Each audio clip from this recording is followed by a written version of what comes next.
2022년 2월 6일 주연절 후 5번째 주일 주일간 예배를 다 같이 드리시겠습니다. 묵도하시겠습니다.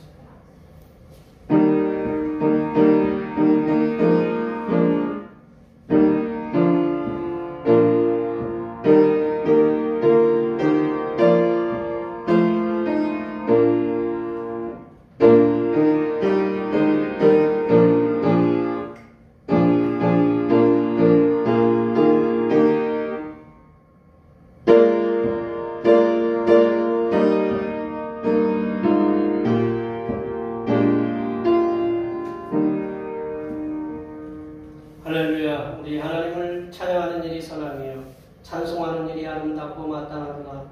여호와께서 예루살렘을 세우시며 이스라엘의 흩어진 자들을 모으시며 상심한 자들을 고치시며 그들의 상처를 싸매시는도다. 아멘.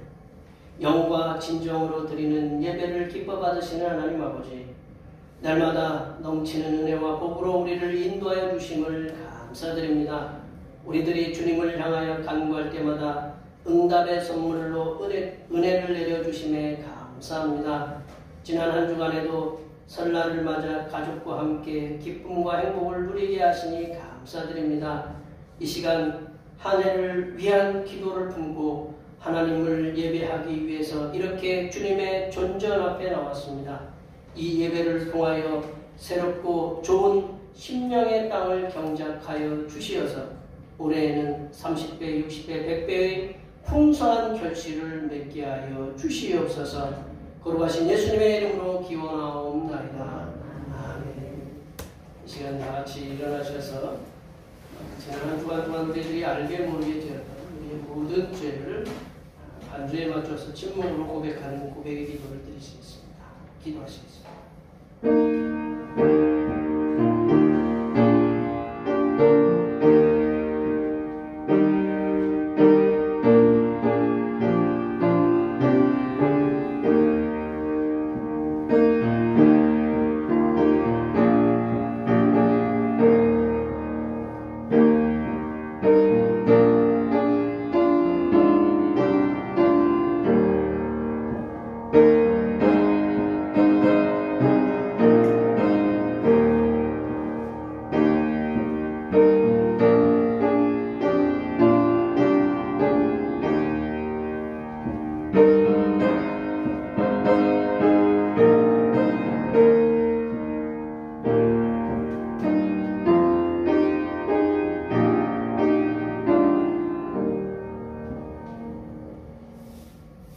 우리 하나님께서는 진심으로 죄를 고백하는 사람들에게 그 죄를 용서하기로 약속하셨습니다. 내가 이르기를 내 허물을 여호와께 자복하리라 하고 주께 내 죄를 아뢰고 내 죄악을 숨기지 아니하였더니 곧 주께서 내 죄악을 사하셨나이다. 이 말씀에 의하여 우리의 죄가 용서받았음을 확신합니다. 아멘. 우리 찬양, 좋으신 하나님 찬양하시겠습니다.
교동문 46번 시편 104편입니다.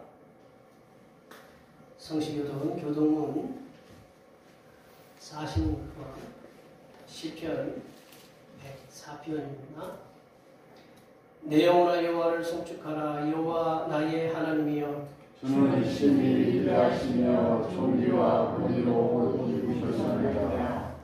주께서 옷을 입음같이 빛을 입으시며 하늘을 휘장같이 치시며 물에 자기 육하게 의로를 만드시며 구름으로 자기 숲을 삼으시고 바람 날개로 다니시며 바람을 자기 사신으로 삼으시고 불꽃으로 자기 사역자를 삼으시며 땅에 빛을 놓으사 영원히 흔들리지 아니하게 하셨나이다. 주께서 물의 경계를 정하여 넘치지 못하게 하시며 다시 돌아와 땅을 덮지 못하게 하셨나이다. 여호와께서 샘을 골짜기에서 솟아나게 하시고 산 사이에 흐르게 하사 각종 들짐승에게 마시게 하시니 그를 아이들도 해결하며 공중의 새들도 그 가에서 깃들이며 나뭇가지 사이에서 지저귀는도다. 그가 그의 누각에서 붙어 산에 물을 부어 주시니 주께서 하시는 일에 견실히 땅을 만족시켜 주시도다. 아멘. 사도신경으로 우리 신앙을 하나님 앞에 고백하시겠습니다. 나는 전능하신 아버지 하나님 천지의 창조주를 믿습니다. 나는 그의 유일하신 아들 우리 주 예수 그리스도를 믿습니다. 그는 성령으로 잉태되어 동정녀 마리아에게서 나시고 본디오 빌라도에게 고난을 받아 십자가에 못 박혀 죽으시고 장사된 지 사흘 만에 죽은 자 가운데서 다시 살아나셨으며 하늘에 오르시어 전능하신 아버지 하나님 우편에 앉아 계시다가 거기로부터 살아있는 자와 죽은 자를 심판하러 오십니다. 나는 성령을 믿으며 거룩한 공교회와 성도의 교제와 죄를 용서받는 것과 몸의 부활과 영생을 믿습니다. 아멘. 앉으셔서 찬송 26장 하시겠습니다. 찬송 26장입니다.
심은 대로 거두게 하시고 뿌린 대로 모으게 하신 하나님 아버지, 목마른 사슴이 시냇물을 찾아 헤매이듯이 목마르고 굶주린 영혼이 주님을 사모하여 하나님 앞에 나왔습니다. 겸손한 마음으로 주님 앞에 엎드린 심령들에게 하늘의 풍성한 양식과 은혜를 부어 주시옵소서. 하나님 아버지, 2022년을 시작하여 봄의 기운을 알리는 입춘도 지나고 가족이 모두 함께 모여 서로 사랑을 나눌 수 있는 설날도 지났습니다. 봄의 기운이 성큼성큼 다가오는 계절에 우리의 온몸이 봄 햇살의 따스한 기운을 받아 녹아지듯이 우리의 얼어 있던 영혼과 마음이 하늘로부터 내려주시는 따뜻한 은혜와 사랑을 받아 새로운 피조물로서 태어나는 은혜가 임하게 하여 주시옵소서. 하나님 아버지, 전 세계의 모든 백성들은 코로나19 오미크론으로 인해서 육체적, 정신적, 경제적인 충격 속에 하루하루 고통 속에 지내고 있습니다. 이러한 고통의 시간들이 속히 지나갈 수 있도록 하나님의 치유의 광선을 온 세계에 비춰주시사 지난 2년 동안 움츠리고 병들었던 삶들이 회복되어 일상의 삶으로 살아가는 복된 날들이 임하게 하여 주시옵소서. 하나님 아버지, 러시아의 침공 위협으로 우크라이나가 위험에 처해 있습니다. 코로나19로도 어려움을 당하는 우크라이나 백성들과 교민들과 선교사들을 위해 하나님의 선하신 인도하심으로 전쟁의 기운이 사라지고 모든 백성들이 평화로운 나라에서 살 수 있도록 러시아와 미국과 서방의 지도자들에게 하나님의 지혜를 부어 주시옵소서. 하나님 아버지, 이 나라에 연일 들려오고 있는 산업재해의 소식들을 통해서 사랑하는 가족을 먼저 보내는 심령들이 있습니다. 산업재해로 인해서 고통을 당하는 가족들을 위로하여 주시고 중대재해법이 지혜롭게 적용이 되어 노사 간에 서로 평안하게 회사 운영을 할 수 있도록 인도하여 주시옵소서. 하나님 아버지, 대평교회의 모든 성도들이 올 해에는 기도와 함께 힘써 말씀을 아는 성도들이 되게 하옵시며 예수님 안에서 구하는 모든 것을 주신다고 하셨사오니 모든 성도들이 합심하여 주님의 뜻에 맞는 기도를 하여 구한 모든 것이 응답받는 하나님의 거룩한 성도들이 되게 하여 주시옵소서. 하나님 아버지, 이 시간 거룩하신 하나님의 말씀을 듣겠습니다. 내려주시는 말씀을 통하여 우리 심령에 하나님의 은혜와 하나님의 지혜가 충만하게 채워지게 하여 주시옵소서. 우리의 구원을 위해 십자가를 지신 우리 주 그리스도 예수님의 이름으로 기도하며 이제는 주님께서 가르쳐주신 기도로 기도하오니 하늘에 계신 우리 아버지, 아버지의 이름을 거룩하게 하시며 아버지의 나라가 오게 하시며 아버지의 뜻이 하늘에서와 같이 땅에서도 이루어지게 하소서. 오늘 우리에게 일용할 양식을 주시고 우리가 우리에게 잘못한 사람을 용서하여 준 것 같이 우리 죄를 용서하여 주시고 우리를 시험에 빠지지 않게 하시고 악에서 구하소서. 나라와 권능과 영광이 영원히 아버지의 것입니다. 아멘.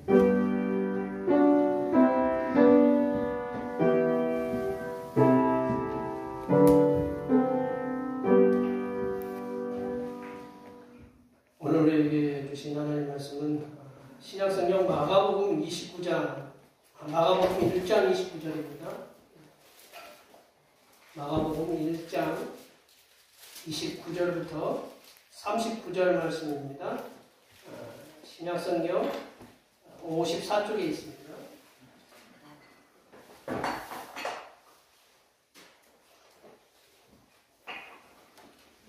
2022년 2월 6일 주일날 예배 주시는 말씀은 신약성경 마가복음 1장 29절에서 39절 말씀입니다. 신약성경 54쪽에 있습니다. 한 절씩 29절부터 39절까지 한 절씩 교독하시겠습니다. 회당에서 나와 곧 야고보와 요한과 함께 시몬과 안드레의 집에 들어가시니 시몬의 장로가 10명으로 모였는지라 사람들이 곧 그 여자에게 예수께 잡으되 나아가서 그 손을 잡아 일으키시니 열병이 떠나고 여자가 그들에게 수종드니라. 점으로 해질 때 모든 남자와 귀신이 들린 자를 예수께 데려오니 온 동네가 그 문 앞에 모였더라.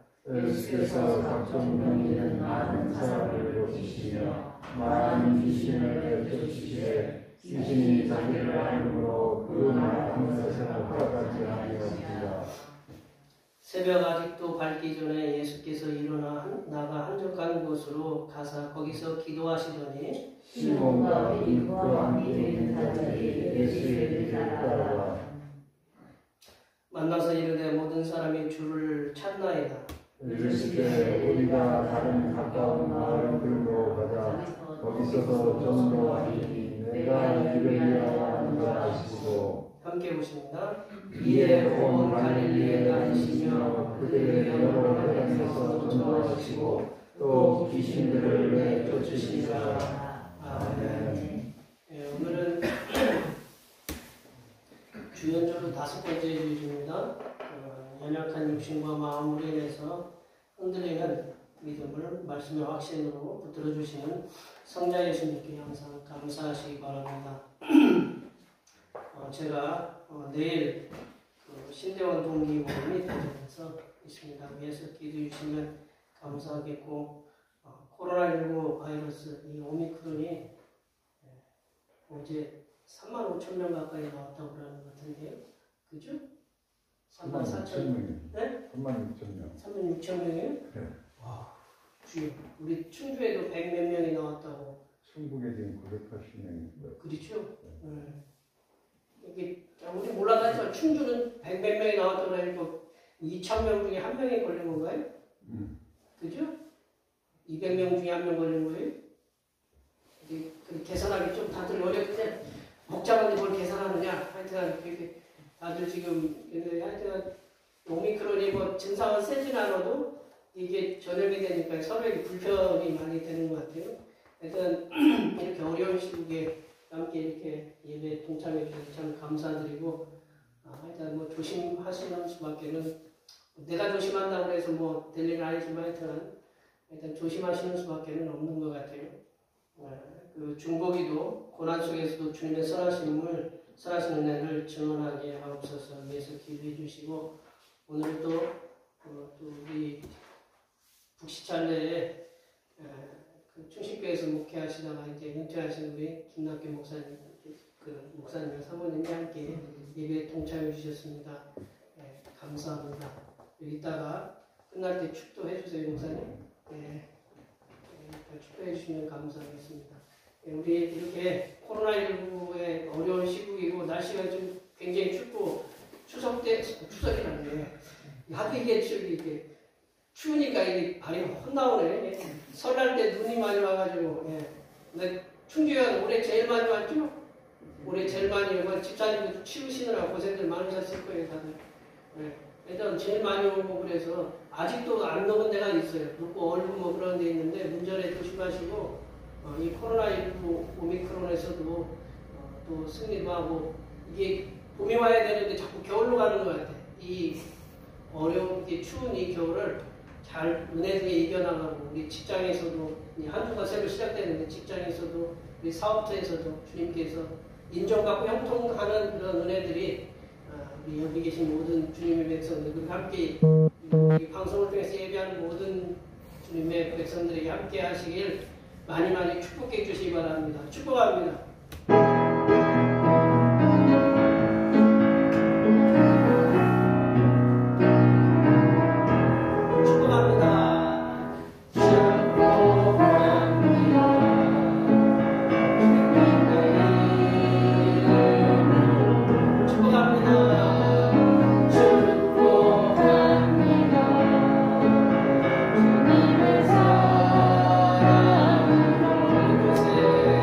이곳에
거하면 요즘처럼 추우면 보일러를 붙잡고 싶어도 보일러가 지가 마음대로 막 돌아가죠?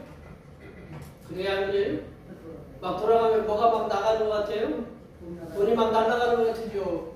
아이고 주여 이게 지금 돈벌이도 괜찮은데 이게 추위는 또 이렇게 자꾸 따뜻해지지 않고 이것만 추워도 걱정 없이 보일러 기름도 떼고 기름이 막 지가 저절로 막 채워지고 먹을 것도 뭐 저절로 나오고 뭐 그러면 좋겠죠, 그죠? 예. 이게 하여튼 그러면 좋을 거예요. 뭐 기름 자동차 기름을 막 다니는데도 기름 막 지가 저절로 채워져가지고 우리가 그런 걱정 없으면 살만하죠, 그죠? 예. 근데 이제 그렇게 먹고 입고 그거 더 하는데 그게 해결이 됐다고 해서 다 해결됐느냐? 또 한 가지가 남았어요. 뭐냐? 우리 몸을 갖고 있잖아요. 몸에 뭐가 있어요? 병이 있어요. 병도 이제 그냥 병이 아니고 질병이 있어요. 질병이 이제 병을 제가 한번 설교를 하려고 찾아보니까 예전에 제가 이제 설교하다 보니 설교를 했었는데 이게 우리 몸에 있는 질병이 몇 가지 걸릴 수 있는 거에 해서 그거를 그때 언뜻 듣기에는 8,000가지라고 했는데 제가 또 열심히 아니라 하여튼 인터넷이 요즘은 좋으니까 찾아보니까 몇 가지나 걸릴 수 있는 병이 있느냐 그 이제 제 의견이 아니에요. 이렇게 제가 누군가에게 글을 보고 저기 하는데 17만 가지의 병이 걸릴 수 있대요. 별로 놀라지도 않으시네. 하여튼 요즘은 놀랄 일들이 하도 많으니까 저는 이거 보고 얼마나 놀랐는지 이 조만한 몸에 17만 가지가 이렇게 걸릴 수 있다. 이제 근데 보니까 우리가 이제 육체적인 질병이 있잖아요. 육체적인 질병만 있는 게 아니라 무슨 질병도 있어요? 정신적인 질병도 있잖아요. 정신적인 질환이라고 그러잖아요.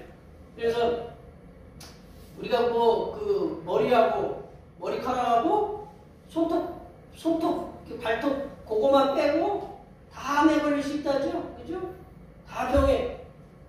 그게 우리 몸에 있는 질병들이 그러니까 뭐 17만 가지 이렇게 걸릴 수 있다고 하니까 이 중에 한 가지 병이 우리한테 있다. 여기 계신 분들 보니까 뭐 질병이 다 하나씩 있는 것 같아요. 뭐 어디가 아프든지 다 아픈 분들이 다 있을 거예요. 근데 이게 질병이 그러니까 쉽게 얘기하면 당뇨니, 고혈압이니 이제 조금 이제 좀 진전돼서 우리 어른들이나 뭐 요즘 젊은이들도 이제 굉장히 우려하고 있는 치매, 알츠하이머나 뭐 파킨슨병이라든가 그런 질병들이 우리에게 우리 가정에게 있다. 가족에게 있다 그러면 이 가족이 본인만의 질병이 아니라 누구의 질병이에요? 가족의 질병이다라는 거지.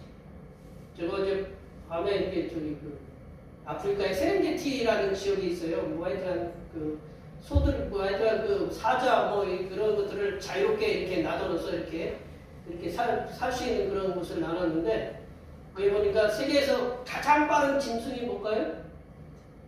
이 치타잖아요. 이 치타가 이제 사냥을 하는데 딸린 식구가 셋이나 있어요. 자식이 셋이 있는데 등치가 자기만 해. 애미가 자기만 해. 보통 사냥은 암컷이 하잖아요. 그죠? 예, 사냥은 암컷. 우리 사람도 마찬가지. 사람은 뭐 하여튼 똑같이 일하지만 이 동물의 세계는 이게 수컷이 이렇게 사자도 그렇고 수컷은 그냥 지키는 것만 하고 그 암컷이 잡아오는 거 이렇게 먹어요. 참 나쁜 놈이더라고 보니까. 사자는 뭐 나한테 욕 안 할 테지. 예. 예. 근데 이쪽이 치타도 마찬가지로 치타는 수컷은 질만 하고 이제 새끼는 나서 기르는 건 암컷이 다 기르는 층치가 이만 다 컸는데 이제 먹어야 되잖아요. 잡아먹어야 되니까 이 먹잇감이 있었어요. 먹잇감. 우리 어미가 얼마나 살금살금 벼가는지 벼가다가 그 먹잇감을 갖다가 덮치려고 했더니 이 먹잇감을 갖다가 얕봤나 봐요. 걔는 얘는 뭐가 달려있어요? 목숨이 달려있는 거잖아요. 목숨이 달려있으니까 죽으라고 뛰는 거예요. 뭐 우리가 고양이 쥐도 뭐 지금 붕괴 걸리면 고양이 문다고 얘도 죽으라고 달리다가 보니까 안 잡혔어요. 근데 이제 문제가 뭐가 됐느냐? 치타가 이 애미가 다리를 다쳤어. 다리를 다쳤어요. 문제가 뭐냐? 이 다리를 다쳤어요. 다리를 다치면 사냥을 해요? 못해요? 못하면 어떻게 될까요? 이 딸린 식구는 어떻게 될까요? 굶어야지. 그렇지. 우리 현실적인 이게 누구랑 똑같아요? 우리랑 똑같은 거예요. 그러다가 이제 그 어떤 이제 덩치 큰 지 아들놈이 겨우 사냥해서 이제 겨우 이제 모면을 하는 그러한 이게 그러니까 이 한 사람이 다치잖아요.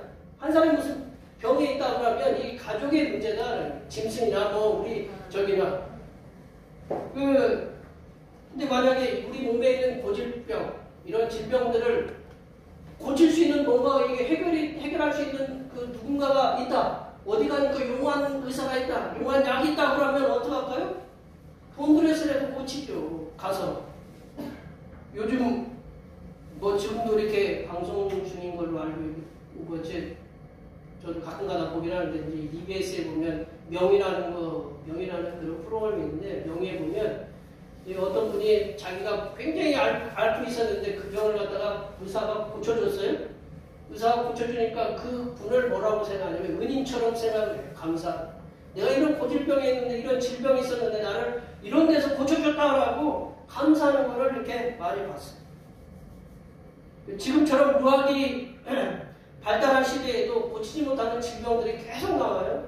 질병들이 계속 나오는데 의학 지식이 부족하고 약이 거의 없었던 그 2000년 전에 오늘 본문이 2000년 전에 기록된 말씀이잖아요. 2000년 전에 한 집안에 질병이 걸린 구성원이 있다.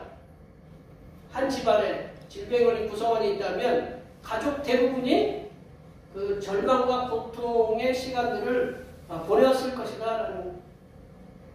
오늘 본문에서는 예수님께서 유독 병자들과 귀신 들린 자들을 치유하시는 말씀이 많이 나온다. 오늘 한번 보세요. 29절부터 39절까지 이건 마가복음이 굉장히 짧아요. 마가복음이 짧은 대신 엑기스만 전하는 거예요. 그러니까 이 마가복음은 그 복음을 갖다가 빨리빨리 전하려고 말씀을 짧게 전했어요. 근데 누가복음은 길어요. 마태복음도 길어요. 요한복음도 길고. 마가복음은 짧게 핵심적인 것만 말씀을 전하려고 예수님의 그 앞에 탄생에 대해서는 기록하지 않았어요. 그러면서 말씀을 빨리빨리 진행시키는데 오늘 보면 그 중에 유독 많이 나오는 게 뭐냐면 치유의 사건이다. 치유하고 귀신을 쫓아내는 사건. 오늘 본문 말씀에 등장하는 시몬 베드로와 그의 행동을 통해서 오늘 이제 시몬이라는 제목에 보면 시몬의 그 뭐 감동과 우애 있잖아요. 시몬 베드로거든요. 뭐 가수 이름 시몬이 아니고 일단 여기 시몬이 그 베드로인데 이 시몬 베드로와 그의 행동을 통해서 우리에게 주시고자 하는 말씀을 우리 함께 나눠보도록 하겠습니다.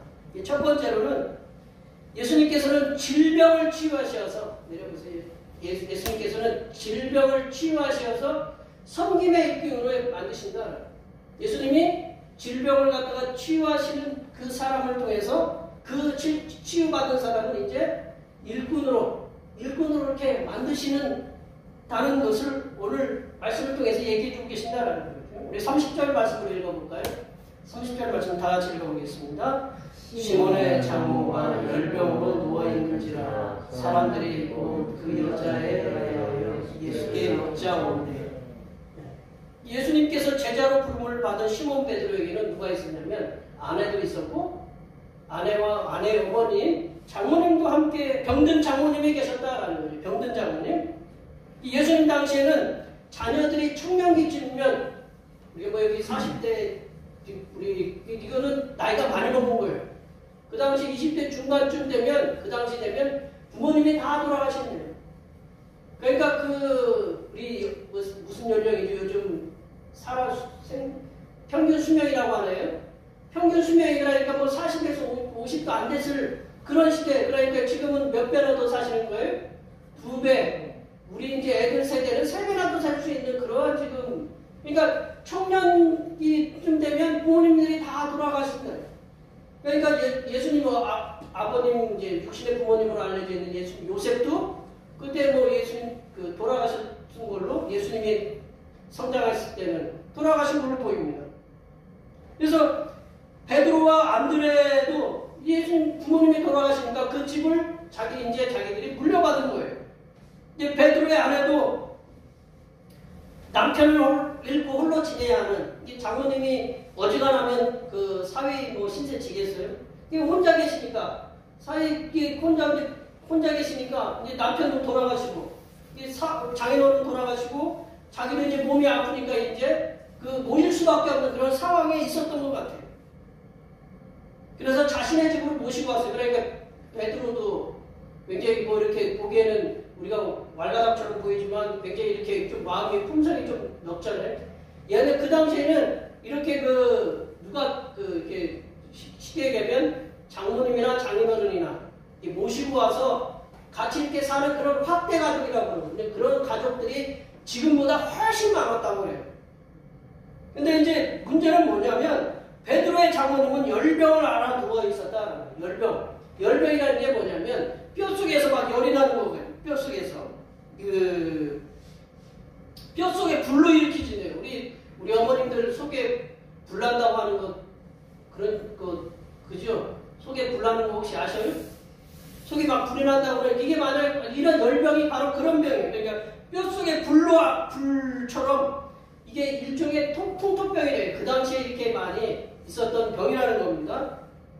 근데 이마에 땀이 맺혔다, 이렇게 몸이 끓는다 이래요. 근데 이게 오늘 말씀해 보면 그냥 하루 이틀의 질병이 아니고 오래된 질병이에요. 그리고 누군가가 이걸 고쳐주지 않으면 앞으로도 계속해서 이것 때문에 그 가족이 힘들어하는 그러한 질병으로 갈 수밖에 없다라는 거죠.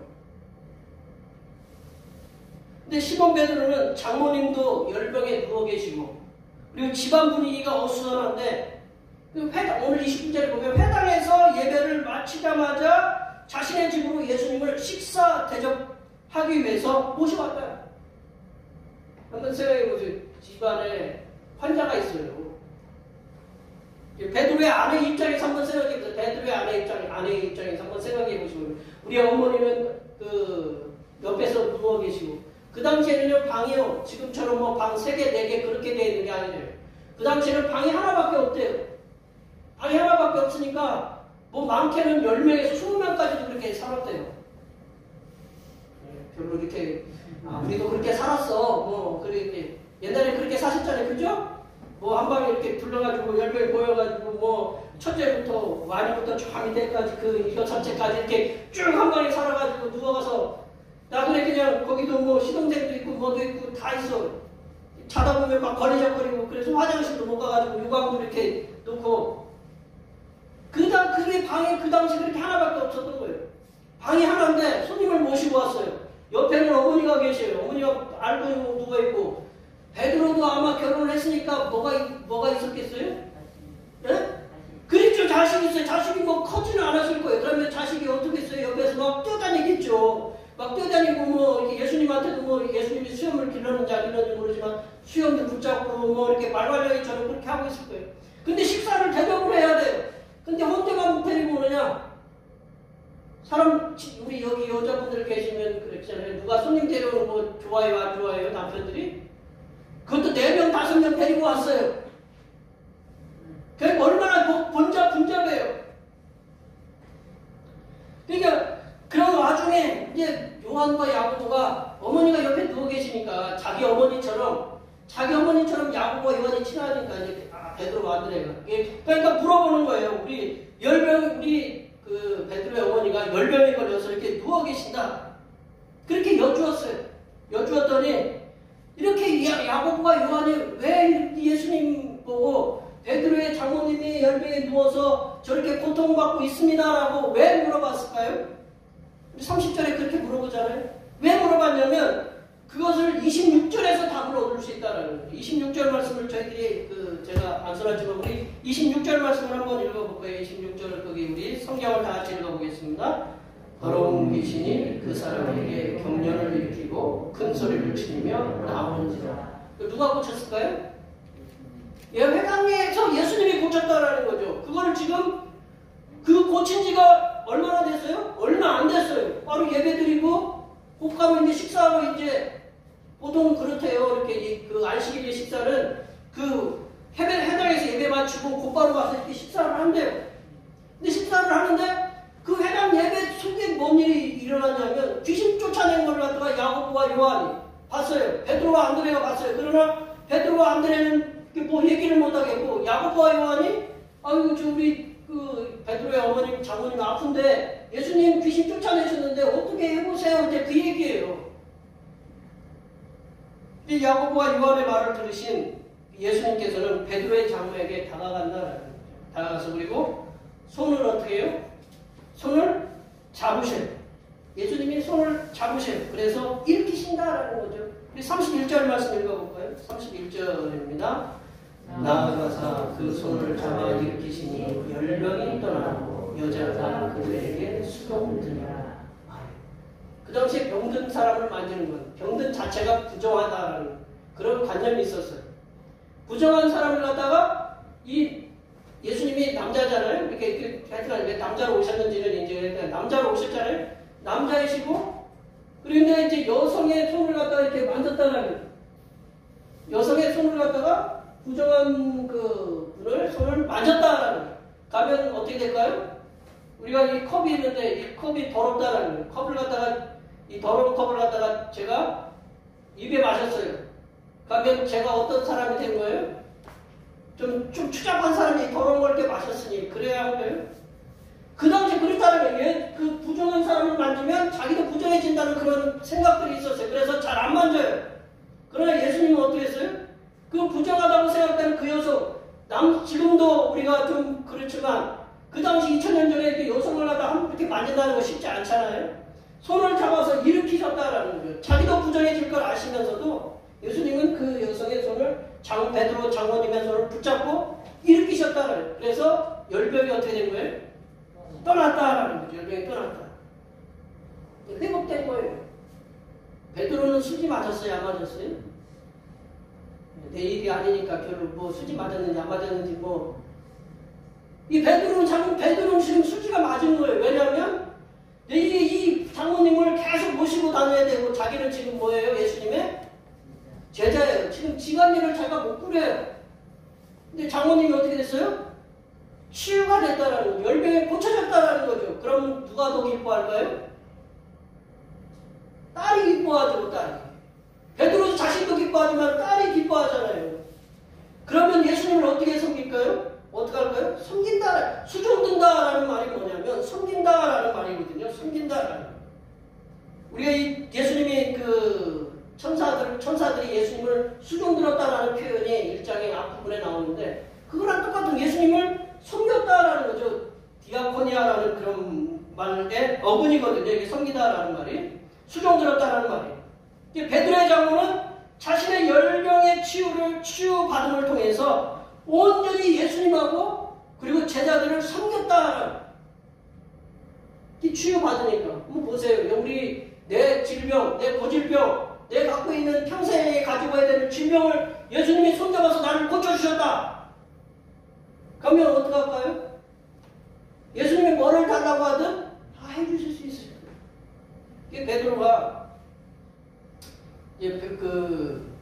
그것을 짐작할 수 있는 게 뭐냐면 예수님께서 갈릴리에 사역을 하실 때에 가버나움을 근거지로 사용했거든요. 베드로의 집이 아지트였던 것으로 보여요. 아지트 뭔지 아시죠? 그러니까 모임이 있을 때 이제 모였던 것이. 그러면 자주 가야 되잖아요. 예수님이 가버나움에서 사역하실 때 같이 머무를 곳이 있어야 되잖아요. 이렇게 바깥에서 그냥 주무시는 게 아니에요. 그러면 스스럼 없이 이렇게 꺼리낌 없이 갈 수 있었던 것이거든요. 베드로의 집이었다라는 거죠. 지금도 가보면요. 김남기 목사님도 같이 우리 사모님도 다리 아픈 날이 꼭 가서 이제 가던 날 가버나움에 가면 지금도 가버나움에 가면 베드로의 집터가 보존이 되어 있어요. 그게 지금 보존되어 있어요. 치유는 섬김으로 나아가는 역사를 만든다. 내가 치유를 받았다. 누구로부터 내가 예수님에 의해서 내가 고침을 받았다라면 그 고침을 받은 것 때문에 내가 섬김으로 나아간다. 이 베드로의 장모가 그 예수님으로부터 치유를 받았기 때문에 그 치유받음으로 인해서 내가 예수님을 온전히 섬겨야 되겠다라는 그것으로 나아갔다. 어떤 성경 번역에 보면, 그 주석에 보면 이 베드로의 장모님은 섬김의 직분을 맡았다 그렇게 표현을 하고 있다는 거죠. 우리는 예수님의 구속의 은혜로 구원을 받았다는 거죠. 또한 우리들이 가지고 있는 마음의 질병, 육신의 질병도 치유함을 받았다는 거죠. 우리가 그렇잖아요. 우리가 기도한 대로 또 응답받고 또 이렇게 하나님으로부터 구원받고 치유받고 기도의 응답을 받고 살아가는 우리들이 해야 할 일이 뭐냐? 주님을 섬기는 일이에요. 주님을 더욱더 부르쫓아서 섬기는 일이 우리의 당연한 의무가 되어야 된다는 거죠. 베드로가 평생의 수제자로서 사역을 잘 감당할 수 있었던 기반은 바로 베드로의 장모의 치유에서부터 시작되었음을 본문의 말씀을 통해서 우리가 짐작할 수가 있다는 거예요. 베드로가 앞서 잠깐 말씀드렸지만 베드로가 늘 근심이었어요. 장모님이 늘 아파서 누워 계신데 근데 내가 제자로 부름을 받았어요. 아내 혼자 갈 거예요. 애들도 있어요. 마음이 편하겠어요? 그 부담을 하나를 덜어준 게 바로 베드로의 장모님을 치유해 준 거예요. 예수님이. 그러니까 이 베드로의 장모가 그 아내가 이 베드로가 어디서 무엇을 하든 간에 하나님 예수님의 사역을 기꺼이 제자로서의 사역을 기꺼이 감당할 수 있도록 밀어줬음에 저는 그렇게 짐작할 수 있다는 거죠. 베드로는 자신의 장모님이 치유받았음을 통해서 감동을 먹었어요. 그 감동이 주님 앞에 서는 그날까지 제자로서의 살아갈 수 있는 원동력이 되었음에 분명하다는 거죠. 베드로의 장모가 치유로 인해서 감동을 받았다면, 베드로가 장모님의 치유로 인해서 감동을 받았다면, 우리는 매일 감동을 받아야 된다. 우리를 매일 지켜주시고, 제가 농담삼아, 장난삼아 하지만 오늘 해가 떴어요, 안 떴어요? 해가 뜬 게 아니라 지구가 돌았으니까 해가 떴죠. 이 지구가 멈춘다. 그런 영화가 가끔 있어요. 지구를 멈춘다. 지구 멈추면 어떻게 될까요?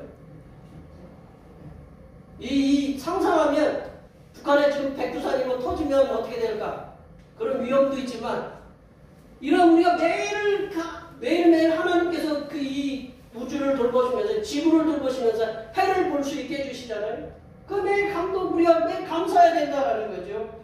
우리 기도에 응답해 주시잖아요. 여기 계신 분들 기도할 때 기도 응답해 주신 게 많아요? 안 해 주신 게 많아요? 솔직히 주님 앞에 이렇게 한번 계산해 보세요. 해 주신 게 많으면 우리가 그 받은 대로 은혜를 갖다 우리가 또 하나님 앞에 드려야 된다는 거죠. 우리의 기도에 응답해 주시고 우리의 삶을 불꽃 같은 눈으로 지켜보시는 그 성삼위일체 하나님께 우리는 매일 감동을 받아야 된다는 거예요. 그러면 그 감동 받은 걸 갖고 어떻게 해야 되느냐? 감동을 받고 우리는 매일 주님을 섬기는 대로 나아가야 된다. 그런 감동이 늘 충만하셔서 주님을 섬기는 일에 힘쓰시는 하나님의 귀한 백성들이 되시기를 간절히 축원합니다. 두 번째로 보시면 예수님의 사역의 원천은 기도에다. 예수님의 사역의 원천. 우리 35절 말씀 볼까요? 35절 말씀 다 같이 읽어보겠습니다. 새벽 아직도 밝기 전에 예수께서 일어나 한적한 곳으로 가서 거기서 기도하시더니 이 전날에 이 안식일이 지나고 이제 새벽 그 다음 새벽이거든요. 이 전날에 무슨 사건이 벌어졌느냐?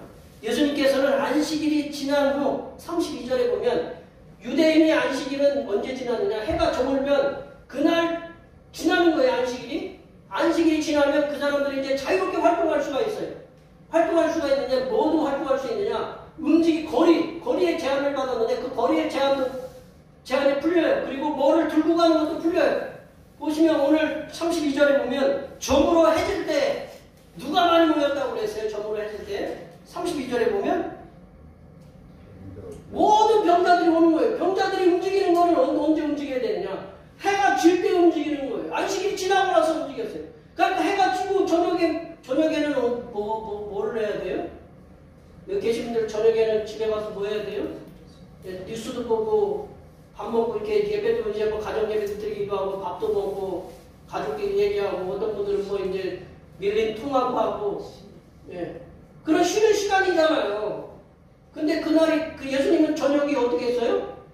뭐 했어요? 누가 왔어요? 병든 자와 귀신 들린 자를 데리고 왔어요.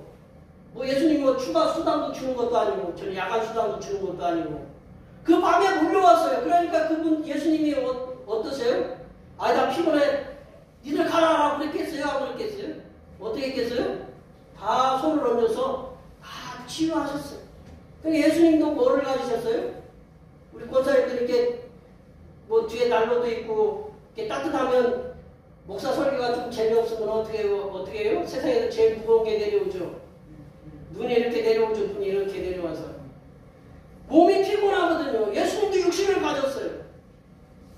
근데 그 밤에 다 그 병자들을 고쳐주셨다는 거죠. 그러니 예수님의 병자의 치유의 소문, 내가 고침을 받았어요. 고침을 받았는데 그냥 고쳐졌어요. 돈 주고 고치는 것도 아니고 가니까 귀신 들린 사람도 고쳐주고 내가 어떤 질병에 걸렸는지 다 고쳐줬다. 그럼 입소문이 나요 안 나요? 우리 여기 맛집 찾아가려고 맛집 쳐요 안 쳐요?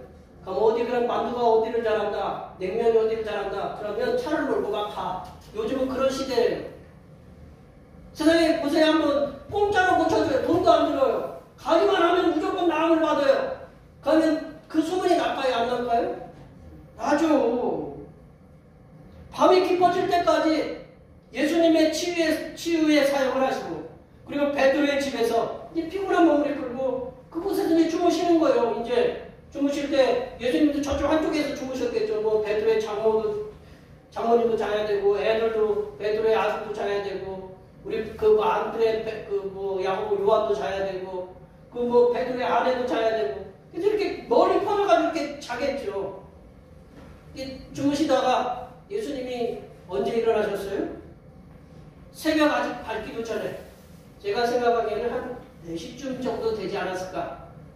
밝기도 전에 그 사람들이 일하러 해가 뜨면 그 사람들은 곧바로 일하러 가거든요. 밤이 깊어질 때까지 치유 사역을 하시고 주님께서는 피곤한 몸을 잠시 눈을 붙이시고 나서 어떻게 하셨냐면 아직도 어둠이 깔린 새벽 미명에 눈을 뜨셨습니다. 그리고 고니 잠을 자고 있는 제자들 사이를 지나신 거예요. 이리저리 제자들이 자고 있었어요. 저쪽에서는 어제 취함을 받은 베드로의 장모가 자고 있었고 베드로가 그 아내와 함께 그 자식과 함께 자고 있고 안드레 야고보가 같이 이렇게 자고 있었어요. 그거를 갖다가 이렇게 헤쳐가면서 이불을 차내는 요한을 갖다가 이불을 덮어주고 그러면서 조용히 문을 열고 기도의 장소를 찾아 나갔다라는 거예요. 근데 그 주변에는요 다 기도할 장소가 없어요. 왜냐면 집이 다닥다닥 붙어 있어가지고. 그러니까 기도 장소 찾으러 가려면 이 달빛을 받아가면서 어슬렁 표현이 죄송합니다. 기도 장소를 찾으러 가야 돼요. 한참.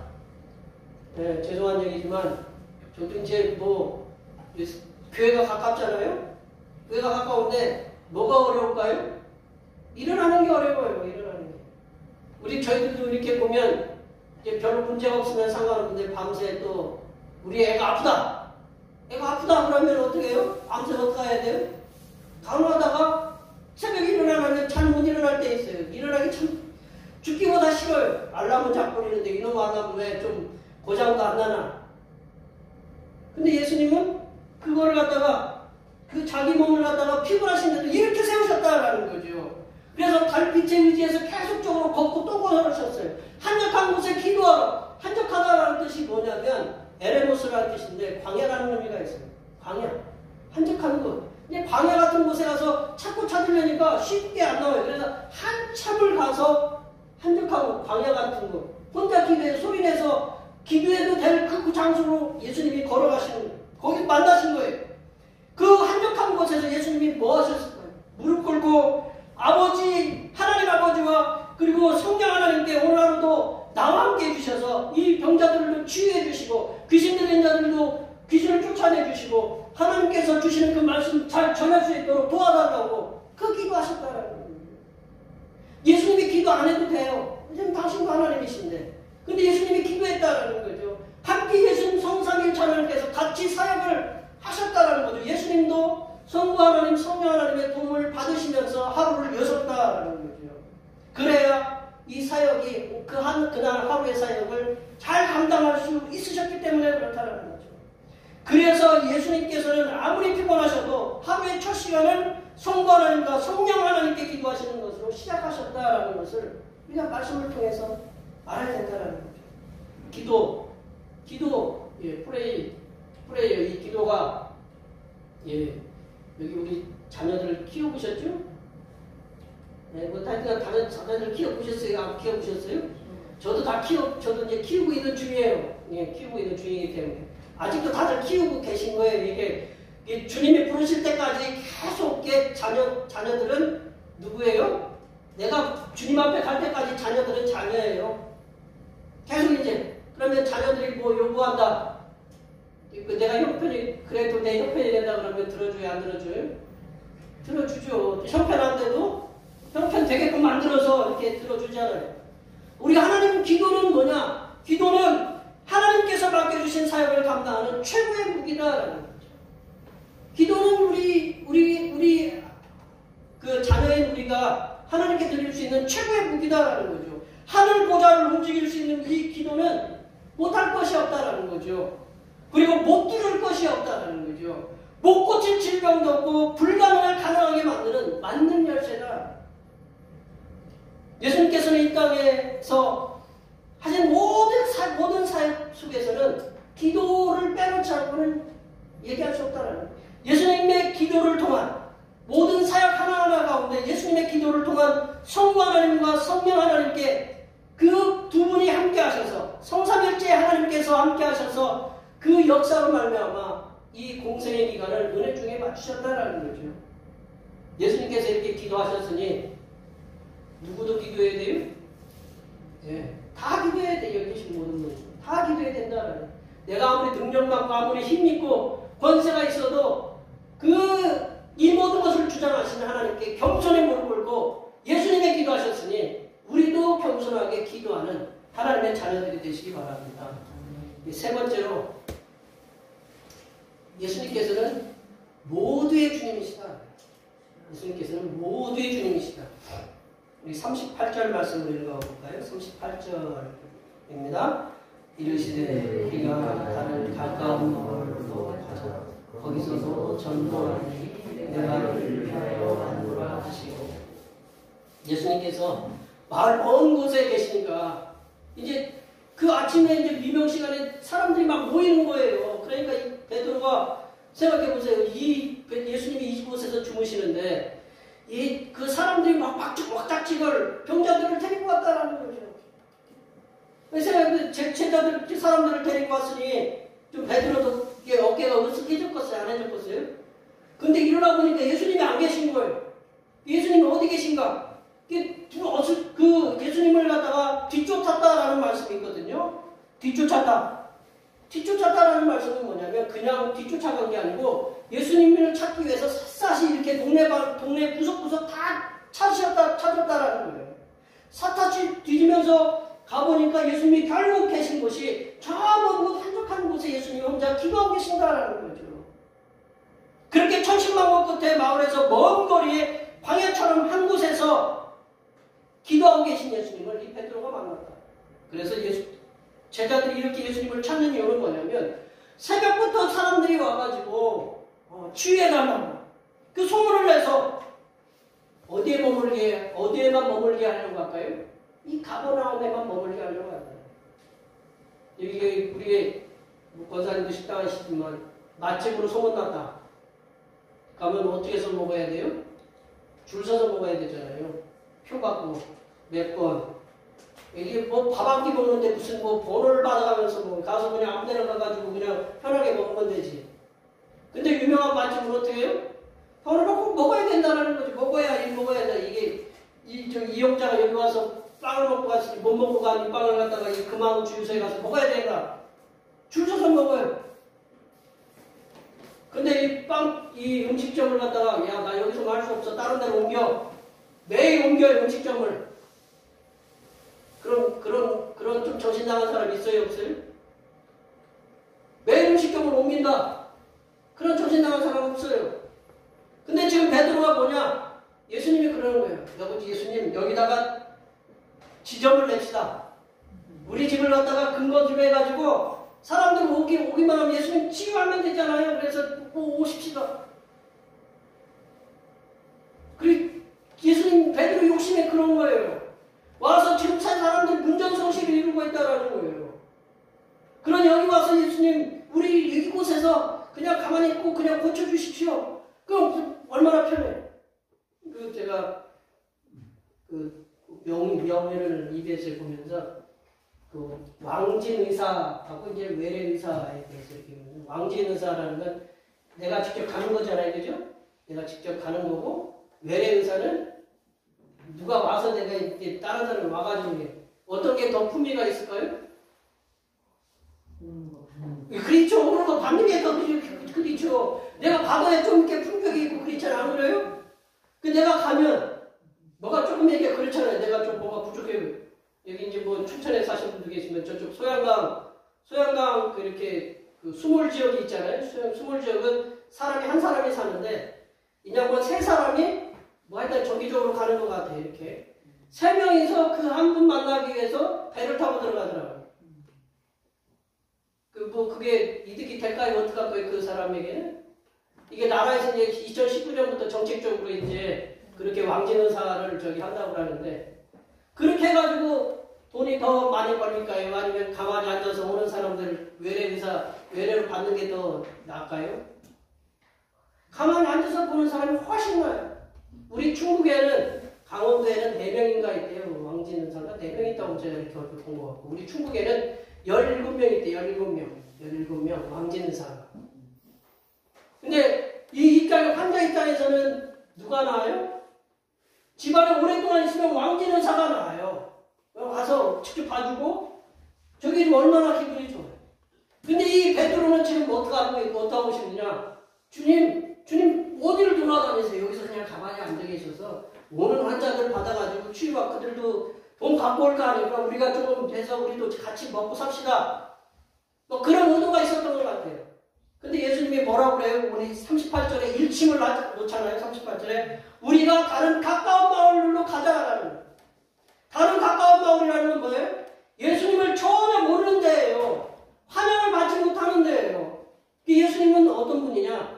당신이 이 한 곳에서 머물면서 이렇게 전하는 분이 아니고 인기를 갖다가 얻으려고 하시는 분이 아니고 그 다른 곳에서도 예수님을 알아야 될 사람들, 그 예수님이 가서 그들을 예수님이 개척을 해가지고 그들을 고치시고 그들이 환영을 하지 않더라도 그들에게 복음을 전하시고 그래서 그들을 주님의 하나님의 나라로 이끄시도록 그래서 다른 마을로 가서 전도하자. 예수님은 외래의사보다는 왕진의사를 택해서 일일이 쫓아다니시면서 치유하셨다.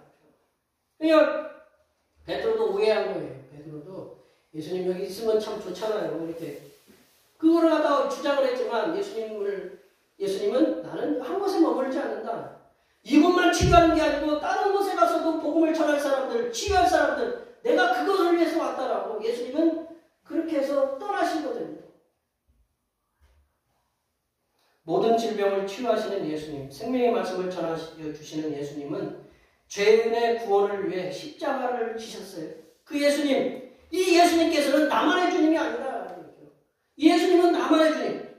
나만 치료해 주시고 나에게 생명의 말씀 전해 주시고 나만을 위해서 십자가를 지시고 이 예수님, 나만의 예수님, 그리고 우리만의 우리 교회만의 예수님으로 가둬둬서는 안 된다. 예수님께서는 나만의 하나님뿐만 아니라 너의 하나님도 된다는 거죠. 너가 누굴까요? 이 세상에 우리 딸하고 아침에 성경 공부를 하면서 땅끝이 어디예요? 땅끝이 주님을 알지 못하는 우리가 다 땅끝이잖아요.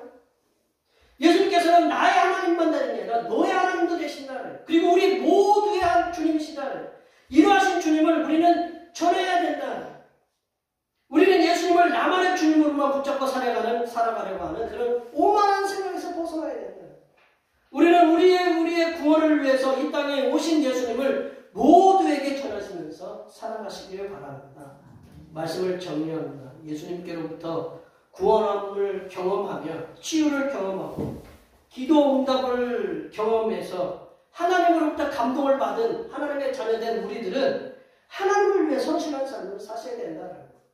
그리고 예수님께서 성부 하나님과 성령 하나님께 드리는 기도가 모든 공생의 사역을 함께 하신 것을 기억하시면서 우리가 매일의 시작을 기도를 이렇게 시작해야 된다는 거죠. 마지막으로 예수님은 우리 모두의 하나님이시라는 것을 기억하시면서 모든 일에게 복음을 전하시면서 사셔야 합니다. 여기에 모여 예배하시는 모든 분들께서는 성삼일체 하나님께로부터 받으시는 그 은혜와 그런 사랑과 그 위로하심을 통해서 세상 많은 이들을 구원으로 인도하시는 하나님의 귀한 자녀들이 되시기를 간절히 축원합니다. 기도하시겠습니다.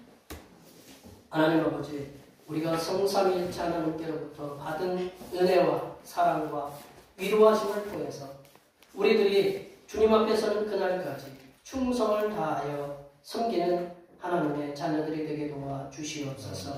걸어가신 예수님의 이름으로 기도하옵나이다. 아멘. 오늘 우리 주신 하나님 말씀 생각하시면서 찬송 449장 하시겠습니다. 찬송하시면서 준비하신 예물 하나님 앞에 드리시겠습니다.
존귀하신 하나님 아버지, 거룩한 주님의 날에 하나님의 백성들을 세상에서 구별하여 불러내시고 주님의 거룩한 산에 오르게 하시어 살아계신 하나님께 몸과 마음과 정성을 드리게 하시니 감사드립니다.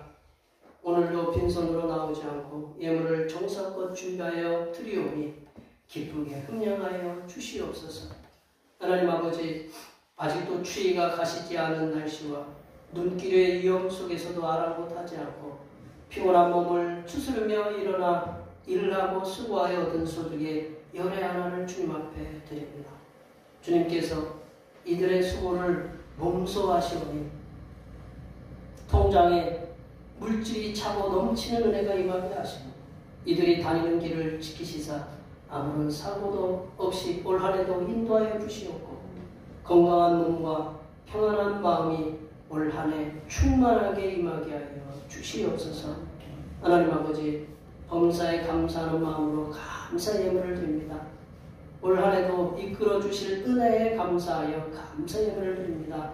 여러 가지 모양으로 감사의 예물을 드렸사오니 우리의 앞길을 막는 문제들이 시원하게 해결되는 역사가 일어나게 하여 주시고 주님의 선하신 도움의 손길이 모든 성도들 위에 임하게 하여 주시사 평안한 삶이 항상 충만하게 채워지는 은혜가 임하게 하여 주시옵소서. 하나님 아버지, 오늘도 한결같은 마음으로 주님 앞에 주의 헌금을 드립니다. 이 한 주간도 주님께서 선하게 베풀어 주시는 사랑하심과 은총의 역사 가운데 축복된 길로 인도하여 주시옵소서. 이 땅의 영혼 구원을 위해서 선교 헌금을 드립니다.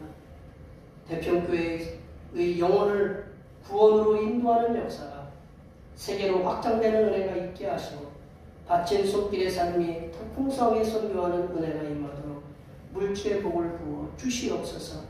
하나님 아버지, 주님의 몸된 교회를 위하여 헌신하고 봉사하는 손길들의 수고를 기억하여 주시옵소서. 이들의 수고를 기억하여 주시사 하늘로부터 내려주신 은혜가 충만하게 임하게 도와주시오며 차량 봉사로, 주방 봉사로, 헌금위원으로, 재정위원으로, 안내위원으로 교회 청소를 수고하는 여러 손길들을 위해 하나님께서 이 땅에 보여주시는 새로운 비전들을 보게 하시며 이 땅에서 바라고 소원하는 모든 기도의 제목들이 응답받게 하여 주시옵소서. 거룩하신 예수님의 이름으로 기도하옵나이다. 아멘.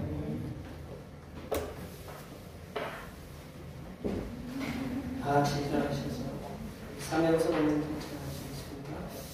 대평교회 사명선언은 대평교회에서는 하나님께서 우리와 함께 하시는 절대 믿음과 우리 가족을 사랑으로 구원하여 주심과 교회를 부흥시켜 주심을 비전 삼아 지역과 나라와 세계에 소금과 빛의 사명을 감당하는 것입니다. 믿음으로 하나님을 기쁘시게. 아멘.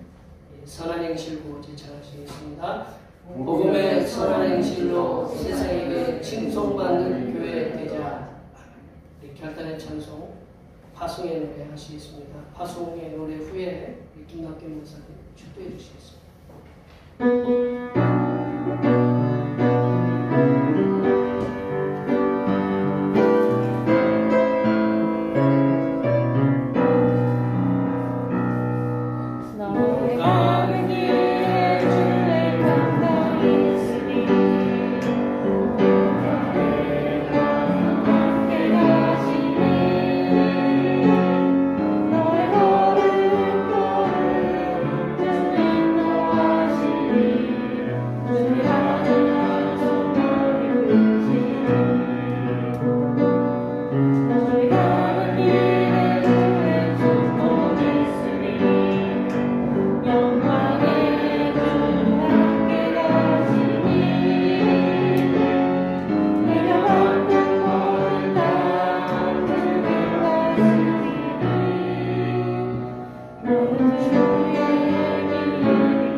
교회의 머리가 되시며 우리를 죄악 가운데서 구속하신 예수 그리스도의 은혜와 하나님 아버지의 크고 넓고 깊으신 사랑하심과 성령님의 감화감동 위로 교제 충만하신 역사가 오늘도 하나님 앞에 나와 예배드리는 사랑하는 성들 머리머리 위에와 대편교회 위에 이 나라 민족 위에 이제로부터 영원 영원토록 함께 하시기를 간절히 축원하옵나이다. 아멘.